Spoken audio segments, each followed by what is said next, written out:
Dear Patriots, before the news starts, please subscribe to our patriotic channel by clicking the subscribe button. Give us a thumbs up to this video. Don't forget to leave your opinion below in the comments section. Share the news on Facebook and Twitter so your friends see it.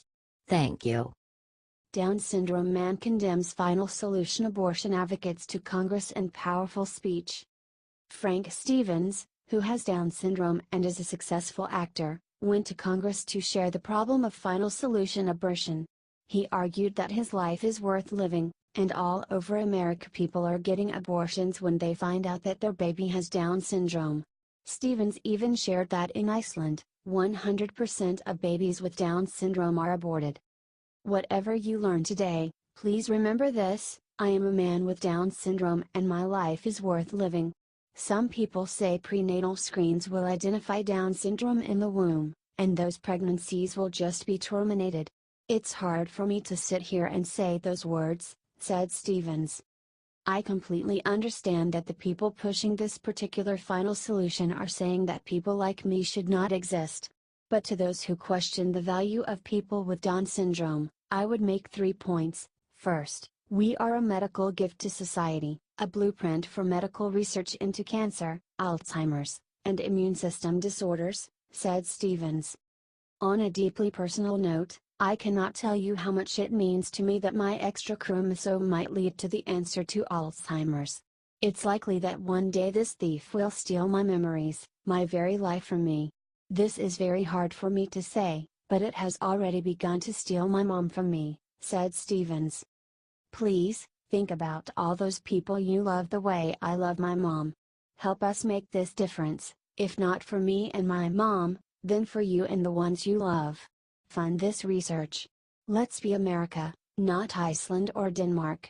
Let's pursue answers, not final solutions. Let's be America.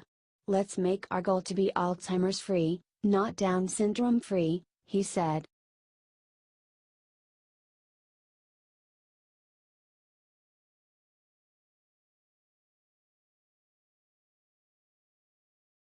Charlottesville mayor attacked Trump after riots, so Trump used secret weapon on him. Charlottesville, Virginia Mayor Michael Singer blamed Trump for the violence and the deadly attack that left 1 dead and 19 injured. Singer blamed Trump and said that it was because of his prejudices. The mayor wants to blame President Trump for the violence in his own city. Yeah. This is the same mayor that called off the police. This is the same dang mayor that refused to offer protection to the white nationalist groups that his city had given a permit to. Trump's secret weapon is the truth. Look what just came out about the Charlottesville mayor. Below is the video of a former Democrat like the mayor of Charlottesville. Mayor Singer wrote a book praising 3/5 compromise creator James Madison. Yeah. He praised James Madison, the guy that owned over 100 slaves. Here is an Amazon book review on the book written by Mayor Singer about James Madison. Michael Singer takes a fresh look at the life of our 4th president.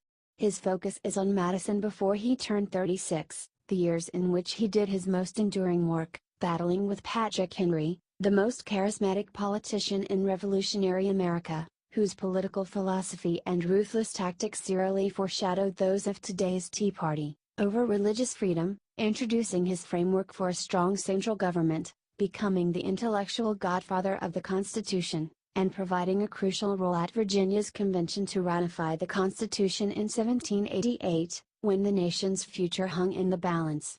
Singer's young James Madison is a role model for the leaders so badly needed today.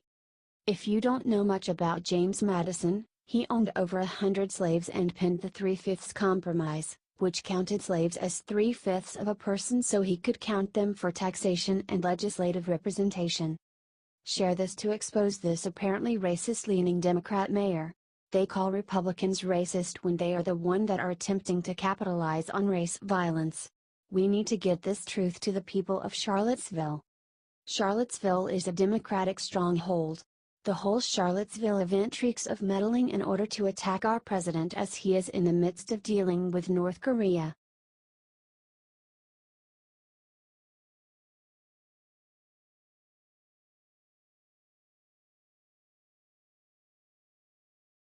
Prayers needed. Leaked memo calling for assassination of Marco Rubio will make every American's blood run cold.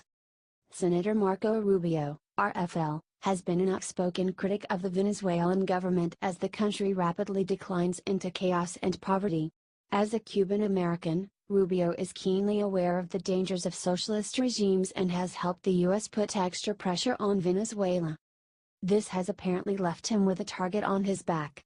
Venezuelan politician Diosdado Cabello Rondon allegedly put a death threat against Rubio, and may have been trying to recruit people from Mexico to carry out an assassination against the senator. The Department of Homeland Security sent out a memo to state and local law enforcement notifying them on the situation. The memo was light on details and did not have many sources to corroborate their allegations, but after it was released, local law enforcement dramatically increased security around Rubio and his family. The memo, obtained by Politico, said in part, in some unspecified manner, Cabello Rondon's problems involved U.S. Senator Marco Rubio. Cabello Rondon did indeed issue an order to have Senator Rubio assassinated. Additionally, Cabello Rondon was communicating with unspecified Mexican nationals in furtherance of the matter. Despite the threat to his security, Marco Rubio has continued to speak out against the corrupt Venezuelan regime and has pushed for more U.S. sanctions on the country's leaders. Rubio has been doing an awesome job calling out this socialist, despotic regime, and he is facing threats against his life for it by very dangerous men. Prayers are needed to keep our senator safe. Share this out to get everyone involved and show the world what an awesome advocate for freedom we have in Marco Rubio. HT Politico.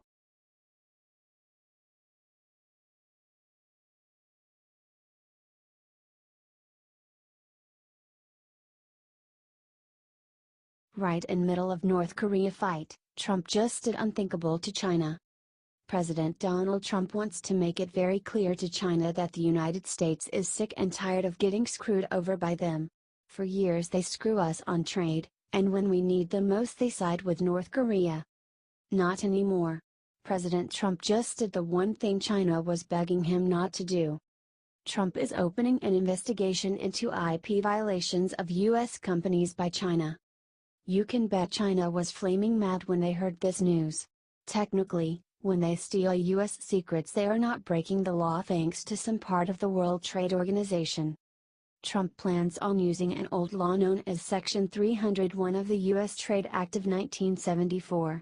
This will essentially allow him to establish trade tariffs against China without Congress needing to approve it. The U.S. had moved away from using this act in 2001 after many other countries said we were abusing it to our own trade benefit. Regardless of if it has that potential, what China is doing is wrong. But hey, we don't mind abiding by the WTO for a bit longer if China can find a way to solve this whole North Korea thing. Share this everywhere if you think China should play ball.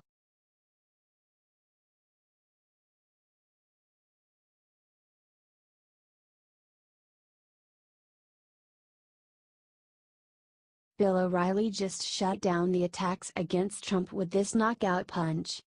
Bill O'Reilly has a lot to say about what happened in Charlottesville this weekend, and is happening across America, including about what our president said about the violence. In an opinion piece, O'Reilly first described the protesters who initially petitioned to demonstrate in Charlottesville.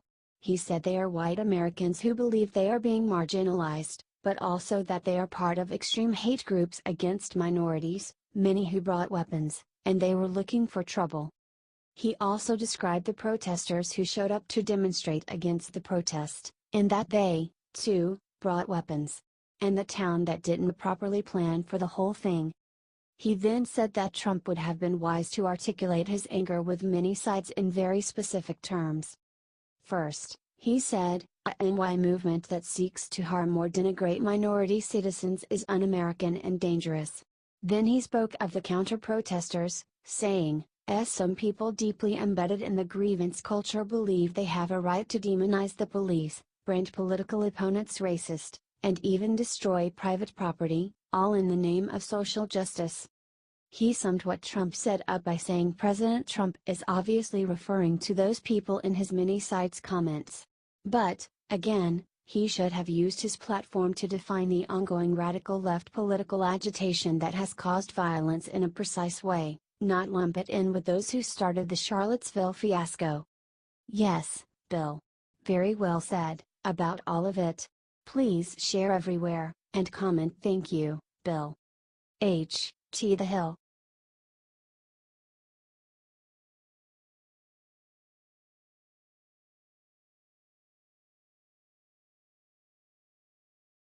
We'll get him. Maxine Waters sends Mike Pence a disturbing message.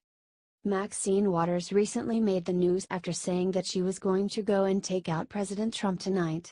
However, she has made no signs of toning down her violent rhetoric. I say impeach 45. Impeach 45. Impeach 45. Impeach 45, shouted Waters at a cook-off in Orangeburg Country, South Carolina.